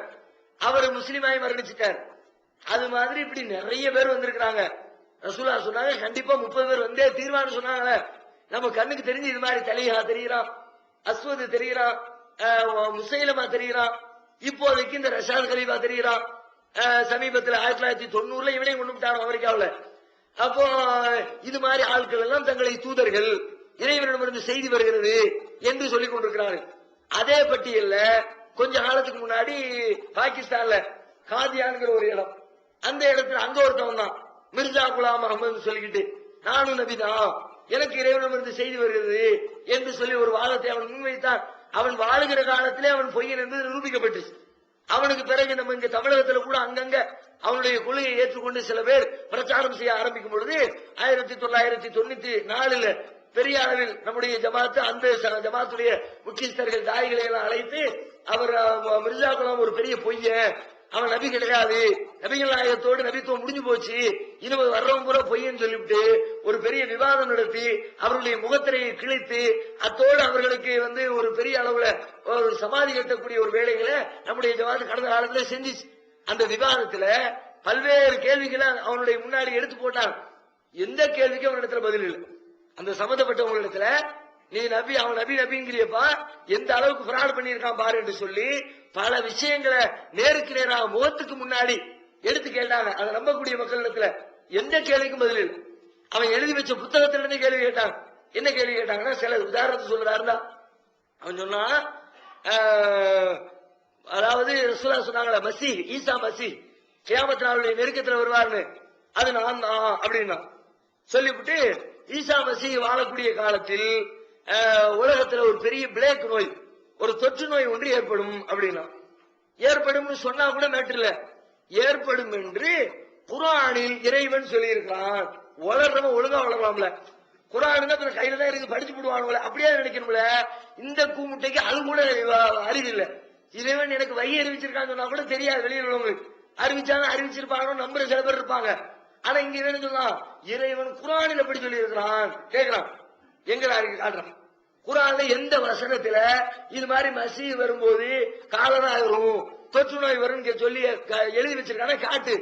வெப்பன்னு முடிச்சாங்களே தவிர கடைசி வரைக்கும் காட்ட முடியல. அப்படி இல்ல, பொய்யத்தான் சொன்னான். குர்ஆனை படிக்காத மக்கள் எல்லாம் இருப்பாங்க நினைச்சுக்கிட்டு பொய்ய உளறிவிட்டான். அவங்க இடத்துல பதில் இல்ல. அதே மாதிரி சொன்னான், அல்லாஹ் சொன்னானா அவரை பார்த்து, மிர்சாவை பார்த்து சொன்னானா, அந்த மஞ்சிலத்தி வலதி, நீ வந்து என்னுடைய மகனுடைய அந்தஸ்துல நீ இருக்க, உனக்குரிய அந்தஸ்து என்ன தெரியுமா? என் மகனுக்கு என்ன அந்தஸ்தோ அந்த அந்தஸ்து அந்தஸ்து. இஸ்லாத்துல அல்லாவுக்கு பயங்கரமா கோபம் வர்ற ஒரு மேட்ரு இருக்குன்னா இந்த மேட்ரு. அல்லாஹ் கடுமையா எந்த அளவுக்கு சொல்றாங்கன்னா, வானம் வெடித்து பூமி பிளந்து மலைகள் எல்லாம் சிதறி சின்ன பின்னமாகிற அளவுக்கு கொதித்து போகிறது. எதற்கு? தகாது சமாவாத்திய தஃபத்தர்ன மின்ஹு வதன்ஷக்குல் அர்து வதஹிருல் ஜிபாலு அந்த அவுலிர் ரஹ்மானி வலதா. ரஹ்மானுக்கு குழந்தை இருக்கிறது என்று அவர்கள் சொல்கிறார்களே, அந்த சொல்லை கேட்டு வானம் வெடிக்கிறது. வெடிச்சிரும், அதை கேட்ட வானம் வெடிச்சிரும் போல இருக்கு, பூமி பிளந்துரும் போல இருக்குது, மலைகள் நொறுக்கி சுக்குங்காயிரும் போல இருக்குது. ஒமா எம்பகையில் ரஹ்மானி ஐயத்தகுத வலதா. ரஹ்மானுக்கு குழந்தை எடுக்க வேண்டிய அவசியம் இல்லை, அவனுக்கு புள்ள தேவையில்லை. எவனுக்குடா புள்ள வேணும்? செத்து போறவனுக்கு புள்ள வேணும், முதுமை அடைகிறவனுக்கு புள்ள வேணும், கடைசி காலத்துல கஞ்சி ஊத்துறதுக்கு ஆளு வேணுமேனு எதிர்பார்ப்புல இருக்கிறவனுக்கு புள்ள வேணும். அல்லாவுக்கு முதுமை உண்டா? அல்லாவுக்கு இறப்பு உண்டா? 10 வருஷத்துக்கு பிறகு அல்லாஹ் வந்து நோயாளியாய் படுக்கையில் விழுந்துருவானா? என்ன ஒண்ணு கிடைக்காத அவனுக்கு எதுக்கு புள்ள? கட்டுமையா கோவப்படுற ஒரு மேட்டர ஈசா அலைஹிஸ்ஸலாத்த வந்து கடவுளுடைய குமாரன் அவங்க சொன்னாங்களே, அவங்களும் இப்படித்தானே சொன்னாங்க. நேரடி அல்லாவுடைய புள்ளன்னு சொல்லல, அல்லாவுடைய பிள்ளையுடைய அந்தஸ்துல இருக்கிறாங்க. அல்லாவே பெத்தெடுத்தான சொன்னாங்க, அல்லாஹ் பெத்தெடுத்த அந்தஸ்துல அவர் இருக்கிறார் என்று அவர்கள் சொன்னார்கள். அதற்காக அல்லாஹ் எவ்வளவு பயங்கரமா அவங்களை கண்டிக்கிறான். அதே வார்த்தையை சர்வ சாதாரணமாக சொல்லி இருக்கிறாங்க. இது எங்க இருந்து சொன்ன சொல்லு, எங்க ஹதீஸ்ல எங்க இருக்குது, குர்ஆன்ல எங்க இருக்குது? இது மாதிரி சொல்றதுக்கு மார்க்கத்தில் அனுமதி இருக்குதா என்று கேள்வி எழுப்பினார்கள். அவர்களிடத்திலே எந்த பதிலும் இல்லை. அதே மாதிரி அந்த ஆள் வாழும் பொழுது அவர் இருக்கிற ஏரியாவில் ஒரு ஆள் இருந்தார், அவர் பேர் மஹர் அலி. அவர் நல்ல ஒரு இஸ்லாமிய மார்க்க அறிஞர், நல்ல விவரமான ஆளு. இவன் தன்னை வந்து இறைவனுடைய தூதர்னு சொல்ல ஆரம்பிச்ச உடனே அவனுக்கு இவர் லெட்டர் எழுதுறார், நீ பொய்யண்டா, ஒன்ன நான் நிரூபிக்கிறேன். அல்லாஹ்வுடைய தூதர் நபிகள் நாயகம் ஸல்லல்லாஹு அலைஹி வஸல்லம் உங்களுக்கு பிறகு உலகத்துல இறை தூதர் வர முடியாது, நேருக்கு நேரம் விவாதத்துக்கு ரெடியான விவாதத்திற்கு அழைக்கிறார். இவன் இறை தூதரா இருந்தா என்ன செய்யணும்? ஒரு நல்ல இறை தூதர், சரியான இறை தூதரா இருந்தா, இவன் சொல்லக்கூடிய வார்த்தையில உண்மை இருந்தா சரி, நேருக்கு நேர் சந்திப்போம், களத்திலே சந்திக்க தயார், சிங்கத்தை அதன் கொலையில சந்திக்கணும் வந்திருக்கணும். வந்திருந்தா நீ ஓகேன்னு சொல்லலாம். இவன் இந்த ஆளு சொல்லலாம், அவர் தாம்புக்கு அவரே எழுதுறார். மிர்சா குலாம் அவனுடைய நூலில் அவனே எழுதுகிறான். எப்படி எழுதுறான்னா, ஏஜாசுல் மசீஹ் என்ற ஒரு புத்தகம், மசீஹுடைய அற்புதங்கள், மிர்சா குலாமுடைய அற்புதங்கள், அவனே ஒரு புக்கில் எழுதுறான். அந்த புக்கில் அவன் சொல்றான், இந்த மகர் அலி என்னை கூப்பிட்டார், விவாதத்திற்கு அழைத்தார், என்னை மாட்டி விடுவதற்கு திட்டமிட்டு அழைத்திருக்கிறார். அத்தோட விடல, நான் எப்படி ஆளு? அவன் சொல்றா, நீ விவாதம் வேணாம், நான் ஒரு தப்சீர் எழுதுறேன் குர்ஆனுக்கு, நீனும் ஒரு குர்ஆனுக்கு தப்சீர் எழுது, யாருடைய தப்சீர் பெரிய தப்சீர்னு பாப்போமா அப்படி. என்ன சின்ன பிள்ளை விளையாட்டு மாதிரி இருக்குது. கூப்பிட்ட உன் கொள்கையை நிரூபிக்கமான கூப்பிட்டா என்ன மாட்டி விடுறதுக்குன்னா அப்படி போய் சொல்லுன்னு அர்த்தம். அவனே எழுதுனா இது, அது எவ்வளவு வெக்கம் இல்லாம இருந்திருக்கான் பாருங்க. இதை அவனே எழுதுனாமனா மறைக்கிறதுக்கு தானே ஒருத்தர் ட்ரை பண்ணுவான். ஆகா, நம்மளை பத்தி நம்முடைய பலகீனம் வெளிப்பட்டுரும், வெளியே தெரியாம போயிடணும் அப்படின்னு சொல்லி இந்த செய்தியை வெளியே விடாம இருந்திருக்கணும். தான் நூலில் அவனே கைப்பட எழுதி வைத்திருக்கிறான், என்னை மாற்றி விட இவர் அழைக்கிறார், இது நான் ஒத்துக்கல, தப்சீர் எழுத சொன்னேன். இவர் திரும்ப பதில் எழுதார், மகர்களே தப்சீர் எழுத போறியா, நல்ல எழுது, நீனும் எழுத நானும் எழுதுறேன், விவாதத்தை முடிச்சுட்டு எழுதும். 2 பேரும் விவாதம் பண்ணிவிட்டு அதுக்கப்புறம் நீ தப்சீர் எழுது, நானும் எழுதுறேன், எந்த தப்சீர்னு பாத்துருவோம் என்று அவர் எழுதியதாக அவன் தன் கைப்பட எழுதிய அந்த நூலில் அவன் எழுதி வைத்திருக்கிறான். அவனையும் போய் அவன் பேசுற பேச்சு, அவனுடைய வார்த்தை முரண்பாடு இல்லாத சொல்றது, குர்ஆன்ல இல்லாதத, மூசா அலைஹிஸ்ஸலாம் உயிரோடு இருக்கிறார்கள், மூசா அலைஹிஸ்ஸலாம், ஈசா இல்ல, மூசா அலைஹிஸ்ஸலாம் உயிரோடு இருக்கிறார் என்று நம்ப வேண்டும், இது ஒவ்வொரு முஸ்லிமின் மீது கடமை என்று குர்ஆனில் அல்லாஹ் சொல்லி இருக்கிறான். கப்சா அப்படி ஒரு கப்சா அளந்து விட்டு இருக்கிறான். இப்படி ஒருத்தன் பொய்யன் என்று தன்னை வாதித்தான், அவனுடைய முகத்திலையும் கிழிக்கப்பட்டது, அவனும் பொய்யன் என்று அவன் வாழுகிற காலத்தில் நிரூபிக்கப்பட்டதை பார்க்கிறோம். இது மாதிரி பல பொய்யர்கள் வந்திருக்கிறார். இப்ப நாம தெரிந்து கொள்ள வேண்டிய மேட்டர் என்னன்னா, இவர்கள் அனைவரும் திருமறை குர்ஆனுக்கு பிறகு, நபிகள் நாயகத்தின் போதனைக்கு பிறகு இறைவனிடமிருந்து வழிகாட்டுதல் வரும் என்ற ஒரு கொள்கையை முன்வைத்து பிரச்சாரம் செய்தார்கள். அப்படி வருவதற்கு சாத்தியக்கூறு இருக்கிறதா? அல்லாஹ் அதற்குரிய வாசலை திறந்து வைத்திருக்கிறானா? நபிகள் நாயகத்திற்கு பிறகு ஒரு இணை தூதருடைய தேவை இந்த உலகத்திற்கு இருக்கிறதா என்று ஆய்வு செய்து பார்த்தால் திருமறை குர்ஆன் மிக தெளிவாக உலகத்திற்கு சொல்கிறது, நபிகள் நாயகம் ஸல்லல்லாஹு அலைஹி வஸல்லம் அவர்களுக்கு பிறகு உலகத்திற்கு இறைவனுடைய வழிகாட்டுதலை, வஹி செய்தியை இறைவன் உலகிற்கு தரப்போவதில்லை. அவரை முத்திரையாக்கிவிட்டால் அவரோடு நபித்துவம் முடிவு பெற்று விட்டது. பல்வேறு இடங்களில் சொல்கிறான். 34வது அத்தியாயம் 28வது வசனத்தில் சொல்கிறான், ஒமா அர்சல்னாக இல்லா காஃபத்தல் லின்னாசி பஷீரன் வ நதீரா. நபியே, உம்மை நாம் அனுப்பி இருக்கிறோம். எப்படி? காஃபத்தல் லின்னாஸ், மனித குலம் முழுமைக்கும் எச்சரிக்கை செய்பவராகவும் நற்செய்தி சொல்பவராகவும். மனித குலம்னு உலகத்தில் எவ்வளவு பேர் இருப்பானோ, எவ்வளவு காலத்துக்கு இருப்பாங்களோ அவ்வளவு காலத்துக்கும் உங்களை நான் தூதராக அனுப்பி இருக்கிறேன். நீங்க தான் கடைசி வரைக்கும் தூதர் என்ற கருத்துப்பட சொல்கிறான். அதே மாதிரி 33வது அத்தியாயத்தினுடைய 40வது வசனத்துல அல்லாஹ் நபிகள் நாயகம் காலத்தில் நடந்த ஒரு நிகழ்ச்சிக்கு மறுப்பு சொல்றான். என்ன நிகழ்ச்சினா, ஸைத் ரலியல்லாஹு அன்ஹு இவர் யாரு? நபிகள் நாயகத்துடைய வளர்ப்பு மகனாக கருதப்பட்ட ஒருத்தர். ரசூலுல்லாஹ் எடுத்து வளர்த்தாங்க. ஆனா இஸ்லாத்துல வளர்ப்பு மகன்கிற கான்செப்ட் கிடையாது. அதனால ரசூலுல்லாஹ் என்ன பண்ணாங்கன்னா, அல்லாஹ் வளர்ப்பு மகன் இல்லைன்னு சொன்ன உடனே அத மக்கள் மத்தியில பகிரங்கமா அறிவிச்சாங்க. இப்ப இந்த ஸைதுக்கு தன்னுடைய மாமி மகளை கல்யாணம் முடிச்சு கொடுத்திருந்தாங்க. 2 பேருக்கு மத்தியில பிரச்சனையாச்சு. பிரச்சனையுடைய முடிவில் விவாகரத்தாச்சு. விவாகரத்துடைய முடிவில் அல்லாஹ் என்ன பண்ணிவிட்டான், ரசூலுல்லாஹ் கூப்பிட்டு அந்த பிள்ளை நீ கல்யாணம் பண்ணி கேட்டான். யார? நபிகள் நாயகத்துடைய மாமி மகளை, அவங்களுடைய முறை பெண்ணை நீங்கள் திருமணம் செய்து கொள்ளுங்கள் என்று அல்லாஹ்வே சொல்லி காட்டுகிறான். ஜவ்வஜ்னாகஹா, அவரை நாம் திருமணம் செய்து கொடுத்தோம். ஸைனப நாம தான் நபிக்கு திருமணம் முடிச்சோம். ரசூலுல்லாஹ்க்கு விருப்பம் இல்லை. ஆனால் அல்லாஹ் என்ன பண்ணா, கல்யாணம் முடி அப்படின்னு முடிக்க வச்சான். ஏன் முடிக்க வச்சான்னா, அந்த சமுதாயத்தில் இருந்த ஒரு தப்பான எண்ணத்தை அடித்து நொறுக்குவதற்காக. வளர்ப்பு மனைவி, வளர்ப்பு மகன் வச்சுங்க. வளர்ப்பு மகனாலும் மகன் தானே சொல்லுவாங்க. மகன் பொண்டாட்டி, மகன் விவாகரத்து பண்ணிவிட்டான். அந்த பெண்ணை திருமணம் முடிச்சா என்ன உறவு? என்ன மருமகளை கல்யாணம் முடிச்சுக்கிட்டா அப்படித்தானே பேச்சு வரும். மகன் பொண்டாட்டிய போய் இந்த ஆளு விவாகரத்து பண்ண கல்யாணம் முடிச்சுக்கிட்டாயா, அப்படி ஒரு பேச்சு வரும்ல. ஆனா உண்மையில இவர் மகன் பொண்டாட்டியா? மகன் பொண்டாட்டி இல்ல, யாரோ பெற்றவர். இவர் ஸைதுக்கு ரசூலுல்லாஹ்வுக்கு என்ன உறவு?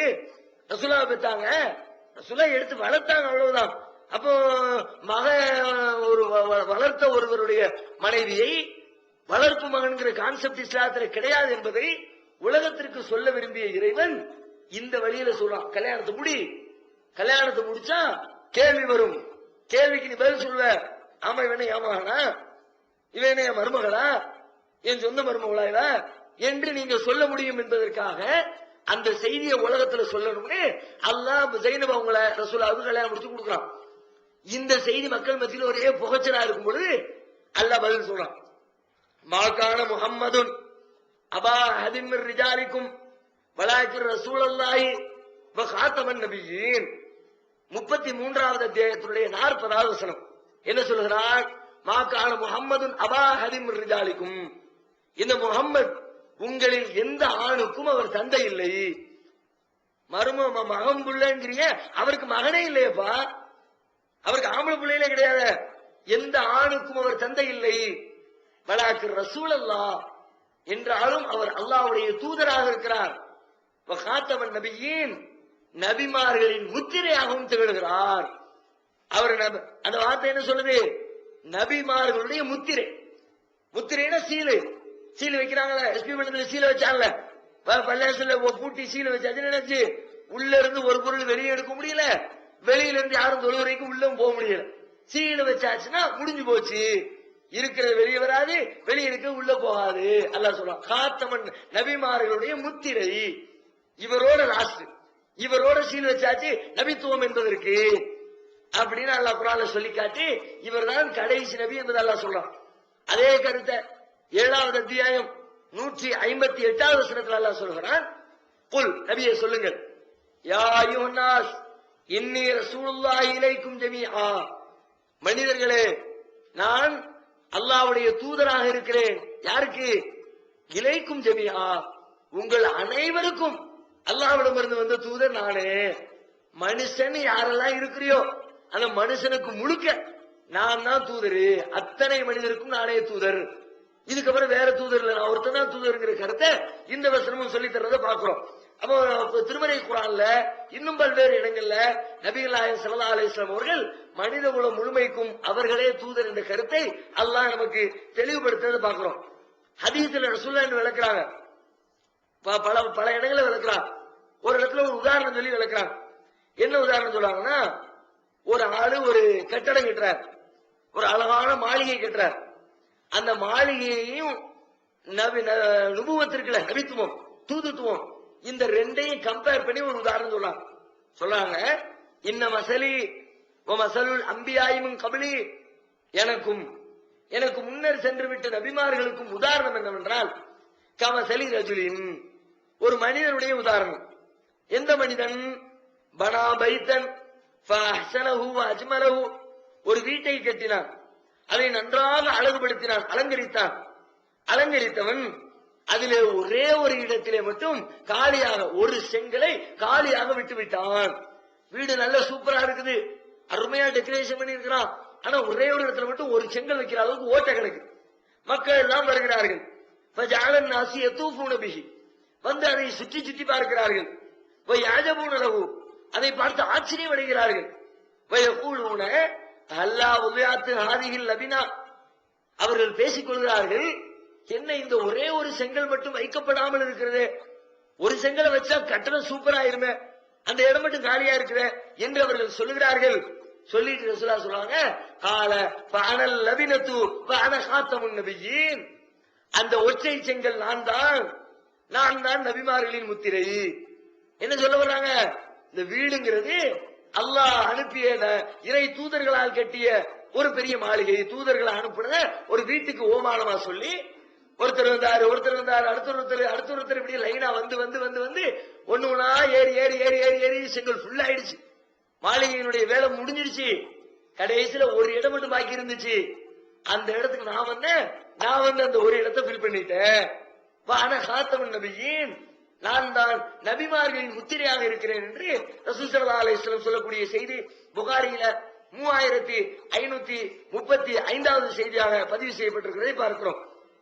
அதே மாதிரி இன்னும் சொன்னாங்க ரசூலுல்லாஹ், ஒரு தடவை தபூக்கு யுத்தத்துக்கு ரொம்ப நெருக்கடியான நேரத்தில் நடந்த ஒரு யுத்தம். சஹாபாக்களை எல்லாம் அழைச்சி பல முயற்சிகளை செஞ்சு ரொம்ப தூர பயணத்துக்கு பிறகு நடக்கக்கூடிய ஒரு யுத்தம். ரசூலுல்லாஹ் புறப்பட்டு போறாங்க. போகும்போது என்ன பண்றாங்கன்னா, அலி ரலியல்லாஹு அன்ஹு அவங்களை கூப்பிட்டு, நீ மதீனாவை பொறுப்பா பாத்துக்க, நான் போற முடிச்சுட்டு வந்துடுறேன் ரசூலுல்லாஹ் கிளம்புறாங்க. அலி ரலியல்லாஹு அன்ஹு அவங்களுக்கு விருப்பமே இல்லை. என்னன்னா, போர்க்களத்துல ஒரு வீரர், ஒரு நல்ல வீரருக்கு வந்து சும்மா போய் உட்கார்ந்து பராமரிச்சுக்க, வீட்டை சுத்தி பாத்துக்க, வீட்டை கூட்டி போய்க்க அழிக்க முடியுமா? ஒரு நல்ல திறமைசாலி, அந்த திறமையை பயன்படுத்துறதுக்கான வாய்ப்பு கிடைக்கான்னு எதிர்பார்ப்பாங்க. அலிக்கு அதே மாதிரி விருப்பம். போர்க்களத்துல இறங்கி புகுந்து எதிரியை போட்டு தள்ளுறதை விட்டுவிட்டு அவர் ரசூலுல்லாஹ் அப்படியே சொல்றார், அது கல்லி பூனி சிபியானி வன்னிசா, இந்த சின்ன பிள்ளைகள்கிட்டையும் இந்த பொம்பளைங்களை பராமரிக்கிற வேலையும் அதையா என்கிட்ட கொடுத்துட்டு என்ன விட்டுட்டு போறிய, இதான் என் வேலை அப்படின்னு ரசூலுல்லாஹ் கேட்கிறார். அப்ப ரசூலுல்லாஹ் சொல்றாங்க, அலா தரலா அந்த கூட மின்னீபி மென்சிலத்தி ஹாரூன மின் மூசா, எப்ப உனக்கு சந்தோஷம் திருப்தி தரலையா? என்ன திருப்தி? நீ என்னிடத்துல எப்படி இருக்கிறாய் தெரியுமா? மூசாவுக்கு ஹாரூன் இருந்தாரு, அதே போன்று நீ என்னிடத்துல இருக்கிறாய். மூசா துருசினா மலைக்கு போனாங்களே, போகும்போது ஹாரூன் நபியை விட்டுட்டு போனாங்களே, அது மாதிரி நான் தபூக்கு போகும்போது உன்னை விட்டுட்டு போறேன்பா. ஒரு நபியோட கம்பேர் பண்ணி மூசா ஹாரூனை விட்டுட்டு போனாங்கன்னா மூசாவும் நபி ஹாரூனும் நபி. இங்க என்ன அர்த்தம் வருது? நான் போருக்கு போறேன், நான் மறைமுகமா பார்த்தியோ மேலோட்டமா பார்த்தால் நானும் நபி நீனும் நபிங்கிற கருத்து வருது. அப்படித்தானே இருக்குது. மூசாவுக்கும் ஹாரூனுக்கும் கம்பேர் பண்ணுனா மூசாவும் நபி ஹாரூனும் நபி, அது மாதிரி நீ நபி நானும் நபிங்கிற கருத்து வருது. மேலோட்ட பார்த்தா அப்படிதான் தெரியுது. சொல்லிவிட்டு ரசூலுல்லாஹ் அதுக்காக வேண்டி நபித்துவத்துல மூசாவும் ஹாரூனும் பங்கு நினைச்சிடாத, அதை விளக்கிட்டாங்க. இல்ல அன்னகு லைஸ நபியின் பாதி என்றாலும் எனக்கு பிறகு நபி என்பதே கிடையாது. அங்கிட்ட ஒரு டவுட் வருது, அந்த டவுட் வந்துடக்கூடாது. இப்ப நான் உன்னை விட்டுட்டு போறேன், சும்மா நிர்வாக பொறுப்பு தான் விட்டுட்டு போறேன், அதுக்காக வேண்டிய ஒரு நபித்துவத்தை உன்னை கொடுத்துட்டு போய் நினைச்சிடாத. இல்ல அன்னகு லைஸ நபியின் பாதி, எனக்கு பிறகு நபி என்பதே கிடையாது. புகாரியில 4416வது செய்தியாக இது பதிவு செய்யப்பட்டிருப்பதை பார்க்கிறோம். இன்னும் சொன்னாங்க ரசூலுல்லாஹ், அதாவது பனு இஸ்ரவேலர்கள் அவங்களுக்கு அல்லாஹ் தூதர்களை அனுப்புவான். அந்த தூதர்கள் ஒருத்தர் வருவாரு, அவர் போனவர் அடுத்தவர் வருவாரு. குல்லமா ஹலக்க நபியுன் ஹலபஹு நபியுன், ஒரு நபி சென்றதற்கு பிறகு அந்த இடத்திலே இன்னொரு நபியை அல்லாஹ் அனுப்புவான். அடுத்து ஒருத்தர் நின்று கொள்வார். அன்னஹு லா நபிய பாதி, அது பனு இஸ்ரவேலர்களுக்கு தான். ஆனா என்ன பொறுத்த வரைக்கும் எனக்கு பிறகு நபி கிடையாது. பல இடத்துல திரும்ப திரும்ப திரும்ப ரசூலுல்லாஹ் நான் தான் கடைசி, எனக்கு பிறகு நபிங்கிற வாசனை அல்லாஹ் இருக்க சாத்திட்டான் என்பதை பல்வேறு வார்த்தைகள் நமக்கு சொல்லித் தருகிறார். இந்த செய்தி 3455வது ஹதீஸாக புகாரில பதிவு செய்யப்பட்டிருக்கு. சொல்லிவிட்டு சொல்றாங்க, நபி கிடையாது, வசயகூனு குலஃபா, என்றாலும் ஹலீஃபாக்கள் வருவார்கள். நபித்துவம் முடிஞ்சிருச்சு, நிர்வாகம் இருக்கும். எனக்கு பிறகு அபூபக்கர் கலீஃபா வருவார், அவருக்கு பிறகு உமர் கலீஃபா வருவார், அவருக்கு பிறகு உஸ்மான் வருவார். நிர்வாகம் பண்ணுவாங்க. ஊருக்கு ஊரை கவனிக்கிறது, போரிடுறது, மக்களை பாதுகாக்கிறது, இந்த வேலை வேண்டுமானா நடக்கும். நபித்துவ வேலைக்கான வாசலை அல்லாஹ் இழுத்து மூடிவிட்டான் சொல்றாங்க.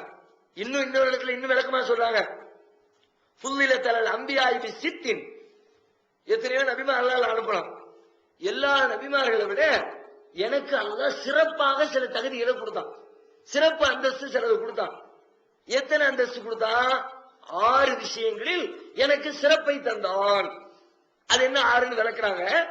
ஊழ்த்தீத்து ஜவாமிஅல் கலிமி, 1 எனக்கு ரத்தின சுருக்கமாக பேசக்கூடிய அந்த பண்பை தந்தான். வார்த்தைகளுடைய மொத்தம் அது நான் ஒரு வார்த்தையும் சொல்லிவிடுவேன், நீங்க யோசிச்சீங்கன்னா 1,00,000 மீட்டர் எடுத்துக்கிட்டே இருக்கலாம். நீங்க யோசிக்க யோசிக்க கருத்து கருவுல மாதிரி இருக்கும். அது அப்படி ஒரு பண்பை அல்லாஹ் எனக்கு கொடுத்திருக்கிறான். ஒரு நுசீருத்து ருழ்வி, பயத்தை கொண்டு அல்லாஹ் எனக்கு உதவி செஞ்சிருக்கிறான்.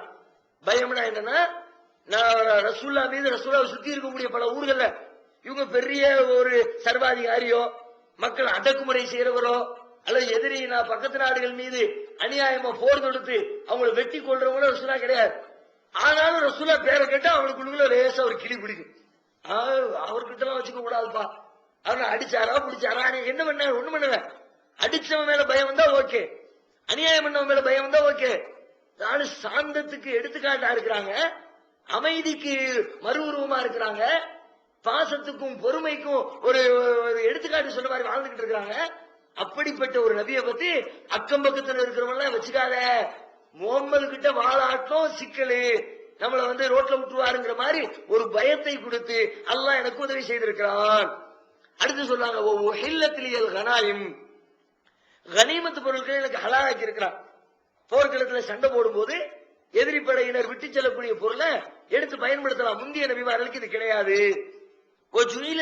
அருள் தகூரன் மஸ்ஜிதா, பூமி முழுவதும் எனக்கு சுத்தமானதாகவும் அதே போன்று பள்ளிவாசலாகும், தொழுமிடமாகும். பூமியில எங்க வேணாலும் தொழுதுங்க. மற்ற நபிமாருக்கு இப்படி கிடையாது, பள்ளிவாசல் போய் தான் தொழுவும். தொழுகைக்காக கட்டி வைக்கப்பட்டிருக்கிற இடத்துலதான் தொழ முடியும்.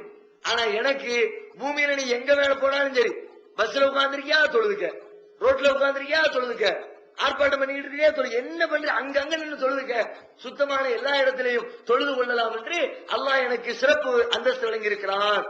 ஒரு சில்துயிலல் ஹல்கி காஃபா, மொத்த மனித படைப்பிற்கும் என்னை தூதராக அனுப்பி இருக்கிறான். ஓ ஹுத்திம பியன் நபியூன், நபிமார்களை என்னை கொண்டு முத்திரையிட்டிருக்கிறான்.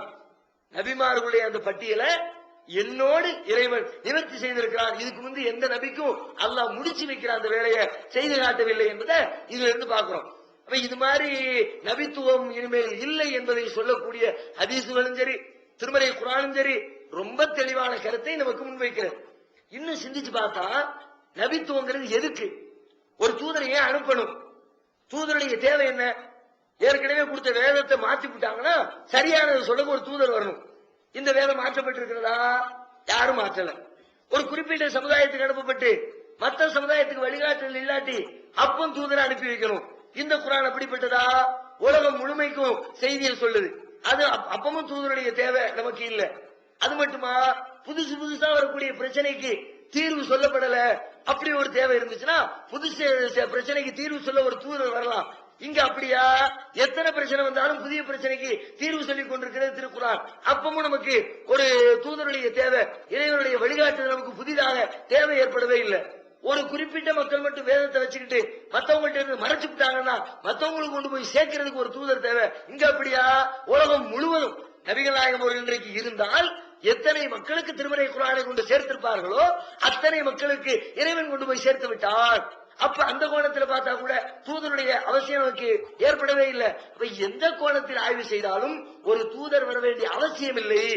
இதுதான் இறுதி வேதம், இதுதான் இறுதி நபித்துவம், நபிகள் நாயகத்துடைய போதனையே இறுதி வழிகாட்டுதல். இப்ப திருமறை குர்ஆன் தான் உலகத்திற்கு அருளப்பட்ட கடைசி வேதம் என்பதனை ஆழமாக நமது உள்ளத்திலே பதிய வைத்துக் கொள்ள வேண்டும். இத்தனை நாட்களாக திருமறை குர்ஆன் சம்பந்தப்பட்ட பல்வேறு விஷயங்களை, அது திருமறை குர்ஆன் இறைவனுடைய வேதம் தான் என்பதையும், திருமறை குர்ஆன் உலகத்திற்கெல்லாம் வழிகாட்டுகிறது என்பதையும், திருமறை குர்ஆன் உலகத்தினுடைய பிரச்சனைகளுக்கு தீர்வு சொல்கிறது என்பதையும், திருமறை குர்ஆனுக்குள்ளே அடங்கி இருக்கிற பல்வேறு சட்டத்திட்டங்களையும், திருமறை குர்ஆனின் பேரால் வழிகட்ட பல்வேறு பிரிவினர்களையும், திருமறை குர்ஆனை மையப்படுத்தி நம்முடைய வாழ்க்கை முறையை அமைத்துக் கொள்ள வேண்டும் என்ற வேறு பல போதனைகளையும் இத்தனை நாட்களாக நாம் தொடராக அறிந்திருக்கிறோம். அறிந்த இந்த செய்திகளை நம்முடைய வாழ்க்கையிலே கடைபிடிப்பதற்கு ஒவ்வொருவரும் முயற்சிக்க வேண்டும். ரமலானுடைய இறுதியிலே நாம் நின்று கொண்டிருக்கிறோம். இன்னும் ஓரிரு நாட்களில் இந்த ரமலானை விட்டும் நாம் பிரிந்து செல்லக்கூடிய தருணத்தில் அமர்ந்திருக்கிறோம். திருமறை குர்ஆன் இறக்கி அருளப்பட்ட மாதம். திருமறை குர்ஆனை குறித்துண்டான பல்வேறு செய்திகளை அறிந்தோம் என்று சொன்னால் வெறுமனே செவிக்கு இனிமை சேர்ப்பதற்கு அறிந்து கொண்ட செய்தி அல்ல. அப்படி அறிந்திருந்தால் நமக்கும் கழுதைக்கும் வித்தியாசம் இல்லை. அல்லாஹ் சொல்லுகிறான், மஸலுல்லதீன ஹும்மிலு தௌராத்த சும்மலம் யஹ்மிலுஹா கமஸலில் ஹிமாரி யஹ்மிலு அஸ்ஃபாரா. தௌராத் வேதம் கொடுக்கப்பட்டவர்கள், அவங்களுக்கு அல்லாஹ் உதாரணம் சொல்றான், கழுதைக்கு சமமானவர்கள். ஏன்? அவர்களுடைய மூளையில் தௌராத் வேதம் இருந்தது, வாழ்க்கையில் அது இல்லாமல் போய்விட்டது. நம்முடைய மூளையில் திருமறை குர்ஆன் இருந்து வாழ்க்கையில் இல்லாமல் இருந்தால் நமக்கும் கழுதைக்கும் வித்தியாசம் இல்லை, மாட்டுக்கும் மனிதனுக்கும் வித்தியாசம் இல்லை. கேட்கின்ற செய்திகளை திருமறை குர்ஆன் இப்படி கருத்து கருவூலங்களை தன்னுள்ளே அடக்கி வைத்திருக்கிறது. மீண்டும் மீண்டும் படித்து பார்த்து நமது வாழ்க்கையை சீர்படுத்திக் கொள்ள வேண்டும். ரமலானுக்கு பிறகு இந்த திருமறை குர்ஆனோடு உண்டான நெருக்கத்தை நம்மால் இயன்ற வரைக்கும் நாம் அதிகப்படுத்திக் கொள்வதற்கு முயற்சிக்க வேண்டும். மறுமையினுடைய சுவர்க்கத்தை பற்றி திருமறை குர்ஆன் பேசுகிறது. இனிக்க இனிக்க அந்த வார்த்தைகள் இறைவன் வர்ணிக்கிறான். நீங்கள் நினைத்து பார்க்க முடியாத இன்பங்களை இங்கே சேகரம் செய்து வைத்திருக்கிறேன் என்று திருமறை குர்ஆன் பேசுகிறது. வார்த்தைகள் சொல்லி அதனுடைய இன்பத்தை சொல்லி முடிக்க முடியாது. லா ஐனுன் ரஅத் வலா உதுனுன் சமிஅத் வலா இஸ்ரஃபி கல்பிஹா. எந்த கண்களும் கண்டதில்லை, எந்த செவிகளும் அதன் இன்பத்தை சொல்லி கேட்டதில்லை, எந்த உள்ளமும் அதனுடைய இன்பங்களை சிந்தித்து உணர்ந்து பார்த்ததில்லை. உங்களை இன்பத்தை சிந்தித்து பாருங்கள் என்று சொன்னால் உங்களுடைய உள்ளம் எவ்வளவு இன்பத்தை சிந்திக்குமோ, எவ்வளவு கற்பனை செய்யுமோ, அந்த கற்பனை வட்டத்தை தாண்டி மறுமையினுடைய சுவர்க்கத்தினுடைய இன்பம் இருக்கும் என்று நபிகள் நாயகம் ஸல்லல்லாஹு அலைஹி வஸல்லம் சொல்கிறார். அந்த சுவர்க்கத்திற்கு சொந்தக்காரர்களாக நாம் மாற வேண்டும் என்ற விருப்பம் இருந்தால் திருமறை குர்ஆனோடு உண்டான நெருக்கமும் தொடர்பும் நம்மிடத்தில் அதிகப்படுத்தப்பட வேண்டும். நரகத்தை பற்றி திருக்குர்ஆன் பேசுகிறது. கடுமையான வெப்பம் தகிக்கிறது. எதை கொண்டு அதை நெருப்பு மூட்டுகிறான்? கற்களை கொண்டு நெருப்பு மூட்டப்படுகிறது. விறக போட்டு நெருப்பு மூட்டுவா பார்த்திருக்கிறோம். கேஸ வச்சு நெருப்பு மூட்டுறாங்க பார்த்திருக்கிறோம். பேப்பரை வச்சு நெருப்பு மூட்டுறாங்க பார்த்திருக்கிறோம். கல்லுல தீப்பிடிச்சு எரியணும்னா கல்லுக்கு எவ்வளவு சூடேற்றம். பேப்பர்ல தீப்பிடிக்க ஒரு செகண்ட் போதும், கேஸ்ல தீப்பிடிக்கிறது ஒரு மைக்ரோ செகண்ட் போதும். ஒரு விறகுல தீப்பிடிக்க கூட கொஞ்சம் டைம் எடுக்கும். ஒரு துணியில தீப்பிடிக்க கூட கொஞ்சம் டைம் எடுக்கும். ஒரு கல்லு தீப்பிடிக்கணும்னா பல மாசம் வச்சு எரிக்கணும். கடுமையான உஷ்ணத்தை வெளிப்படுத்தும். அப்படி கடுமையான உஷ்ணம் நிறைந்திருக்கிற அந்த நரக நெருப்பிலிருந்து நாம் கரிந்து விடாமல் இருக்க வேண்டும் என்றால், அதிலே விழுந்து சாகாமல் இருக்க வேண்டும் என்றால், இந்த திருமறை குர்ஆன் நமக்கு காட்டக்கூடிய வழிகாட்டுதல் நமது வாழ்க்கையில் இடம்பெற்றிருக்க வேண்டும். அல்லாஹ் ரப்பல் ஆலமீன் அந்த நரகத்திலிருந்து நம்மை பாதுகாக்கின்ற வழிமுறையாக, சுவர்க்கத்தை பற்றி இன்பம் அனுபவிக்கக்கூடிய ஒரு வாய்ப்பாக இந்த திருமறையை தந்திருக்கிறார். அதை பயன்படுத்தி மறுமையில் வெற்றி பெறுவதற்கு அல்லாஹ் ரப்பல் ஆலமீன் நம் அனைவருக்கும் அருள்பாலிப்பானாக. வ ஆகிரு தஅவானா அல்ஹம்துலில்லாஹி ரப்பில் ஆலமீன். அஸ்ஸலாமு அலைக்கும் வ ரஹ்மத்துல்லாஹி வ பரகாத்துஹு. தமிழ்நாடு தௌஹீத் ஜமாஅத்தின் அரும் பணிகள், இஸ்லாம் கூறும் அனைத்து பணிகளையும் குர்ஆன் மற்றும் நபி வழியின் அடிப்படையில் செயல்படுத்தும் முதன்மையான அமைப்பு தமிழ்நாடு தௌஹீத் ஜமாஅத். பிற மத மக்களுக்கு இஸ்லாத்தை எடுத்துரைக்க அழைப்பு பணி. இஸ்லாத்தை ஏற்றுக்கொண்டவர்களுக்காக அனைத்து உதவிகளுடன் முற்றிலும் இலவசமாக ஆண்களுக்கும் பெண்களுக்கும் என தனித்தனி பயிற்சி மையங்கள். முஸ்லிம் சமுதாயத்தில் காணப்படும் பலவித தீமைகள் மற்றும் மூட நம்பிக்கைகளை களைவதற்கு பொதுக்கூட்டங்கள், மாநாடுகள் போன்ற பல்வேறு நிகழ்ச்சிகள், வரதட்சணை ஒழிப்பு பற்றிய விழிப்புணர்வு கூட்டங்கள் மற்றும் வாங்கிய வரதட்சணையை திருப்பிக் கொடுக்கும் நிகழ்ச்சிகள், உயிர்காக்கும் இரத்த தானங்கள், இலவச மருத்துவ முகாம்கள் மற்றும் ஆம்புலன்ஸ் சேவைகள், ஏழை எளிய மாணவ மாணவிகளுக்கு இலவச நோட்டு புத்தகங்கள், இலவச சீருடைகள், நோன்பு பெருநாளை மகிழ்ச்சியுடன் கொண்டாட ஃபித்ரா விநியோகம் மற்றும் ஹஜ் பெருநாளின் போது கூட்டு குர்பானி திட்டம், சுனாமி, தீ விபத்து, சாலை விபத்து, வெள்ளம் போன்ற திடீர் விபத்துகளில் பாதிக்கப்படும் மக்களுக்கு ஓடோடி சென்று உதவுதல், தனியார் தொலைக்காட்சி மூலம் தினந்தோறும் பல்வேறு நிகழ்ச்சிகள், இணையதளம் மூலம் இஸ்லாத்தை அறிந்து கொள்ள www.onlinepj.com, www.tntj.net போன்ற இரு இணையதளங்கள், ஏகத்துவம், தீன்குல பெண்மணி ஆகிய மார்க்க மாத இதழ்கள், முஸ்லிம் சமுதாயத்தை தட்டி எழுப்பும் உணர்வு வார இதழ், தொலைபேசி மற்றும் கடிதங்கள் மூலம் விளக்கம் பெற தனி ஏற்பாடு, குடும்ப பிரச்சினைகளுக்கு தீர்வு காண ஷரியத் தீர்ப்பாயங்கள், இலவச திருமண தகவல் திட்டம், முதியோர் ஆதரவு இல்லம், சிறார்களுக்கான அனாதை இல்லம், சத்தியத்தை நிலைநாட்டிட பல்வேறு விவாதங்கள், அடக்குமுறைக்கு எதிரான போராட்டங்கள், முஸ்லிம் சமுதாய இடஒதுக்கீட்டை பெற்றுத்தந்த உரிமை போராட்டங்கள், வறுமை மற்றும் கடன்களில் சிக்கி தவிக்கும் மக்களை மீட்டெடுக்க ஜகாத் நிதியை திரட்டி உரியவர்களுக்கு உதவுதல், வட்டியில்லா கடனுதவி திட்டங்கள், இது போன்ற இன்னும் ஏராளமான பணிகளை செய்து வரும் தமிழ்நாடு தௌஹீத் ஜமாத் எந்த வெளிநாட்டு அரசிடமிருந்தோ அல்லது எந்த வெளிநாட்டு நிறுவனங்களிடமிருந்தோ உதவிகளை பெறுவதில்லை என்பதை கொள்கையாக கொண்டுள்ளது. எனவே மறுமையில் மகத்தான கூலியை பெற்றுத்தரும் இந்த அரிய பணிக்கு உங்களது ஜகாத் மற்றும் நன்கொடைகளை வாரி வழங்குவீர். உங்களது நன்கொடைகளை டிடியாகவோ செக்காகவோ மணி ஆர்டராகவோ அனுப்பலாம். டிடி அனுப்புபவர்கள் தமிழ்நாடு தௌஹீத் ஜமாத் வங்கி கணக்கு எண் 7882748827 இந்தியன் வங்கி மண்ணடி கிளை என்ற பெயரில் எடுத்து அனுப்ப வேண்டிய முகவரி தமிழ்நாடு தௌஹீத் ஜமாத் மாநில தலைமையகம் 30 அரண்மனைக்காரன் தெரு, மண்ணடி, சென்னை 1. போன் 044252152226. Allah